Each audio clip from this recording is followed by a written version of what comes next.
Big Boss season 8ல 90வது நாள் இன்னைக்கு double eviction இருக்கு அப்படின்ற மாதிரி அப்டேட் கிடைச்சிருந்தது. அதன்படி சாட்டர்டேல ராணவ் எவிக்ட் ஆகி வெளியே போயிருக்காரு. ராணவ தொடர்ந்து சண்டே எபிசோட்ல யார் எவிக்ட் ஆகி வெளியே போயிருக்காங்க அப்படின்ற அப்டேட் கொஞ்ச நேரத்துக்கு முன்னாடி தான் கிடைச்சிருக்கு. பிக் பாஸ் சீசன் 8ல வைல்ட் கார்டு கண்டஸ்டன்டா 6 பேர் வந்திருந்தாங்க. அதுல 3 பேர் எவிக்ட் ஆகி வெளியே போனதை தொடர்ந்து 3 பேர் உள்ள இருக்காங்க.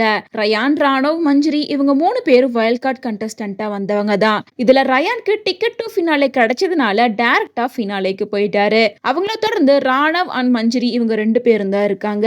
மத்தவங்க எல்லாருமே டே 1ல இருந்து உள்ள இருக்காங்க. அப்படிங்கறனால டிக்கெட் டு ஃபினாலே யாருக்கு கிடைச்சா சரியா இருந்திருக்கும், யாருக்கு கிடைக்க கூடாதுன்னு நீங்க நினைக்கிறீங்க அப்படின்றத விஜய் சேதுபதி எல்லார்கிட்டயும் கேட்டிருக்காரு. அதுக்கு எல்லாருமே ராணவ், ரயான், மஞ்சரி அப்படின்னு சொல்லிட்டு இவங்க பேரை தான் சொன்னாங்க. நாங்க டே 1ல இருந்து உள்ள இருக்கோம். இவங்க வைல்ட் கார்டுல தான் உள்ள வந்திருந்தாங்க.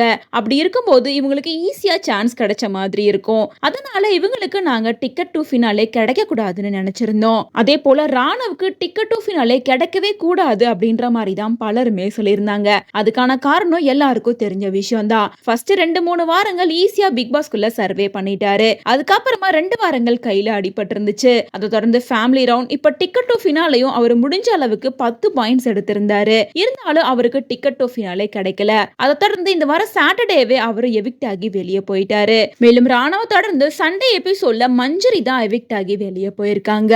பிக் பாஸ் சீசன் 8 டைட்டில் ஜெயிக்கிற கனவோட இருந்த மஞ்சரி மற்றும் ராணவ் 2 பேரும் ஒரே வாரத்துல எலிமினேட் ஆயிருக்கிறது 2 பேருக்குமே பேரதிர்ச்சியா தான் இருக்கு. அதுலயும் ராணவ் தான் கப்பு ஜெயிப்பேன் அப்படின்னு கனவோட இருந்தாரு. ஏன்னா இது நாள் வரைக்கும் நடந்து முடிஞ்ச சீசன்ல ARM அப்படின்ற எழுத்துப்படி தான் வெற்றியாளர்கள் இருந்துட்டு இருந்தாங்க. கடந்த சீசன்ல அர்ச்சனா வின் பண்ணிருக்காங்க அப்படின்றனால இந்த சீசன்ல R அப்படின்ற லெட்டர்ல ஸ்டார்ட் ஆகிற போட்டியாளர் தான் டைட்டில் வின் பண்ணுவாரு அப்படின்ற நம்பிக்கையில தான் ராணவ் இருந்தாரு. அதே போல அர்ச்சனா ஃபேமிலி ரவுண்ட்ல உள்ள வந்தப்ப கூட ராணவ் கிட்ட ARM செயினை நீங்க ரொம்ப நம்புறீங்க, சோ உங்களுக்கு வாழ்த்துக்கள் அப்படின்னு சொல்லியிருந்தாங்க. இவ்ளோ நம்பிக்கையா இருந்த ராணவோட கனவு இப்போ நனவாகாமையே போயிருச்சு.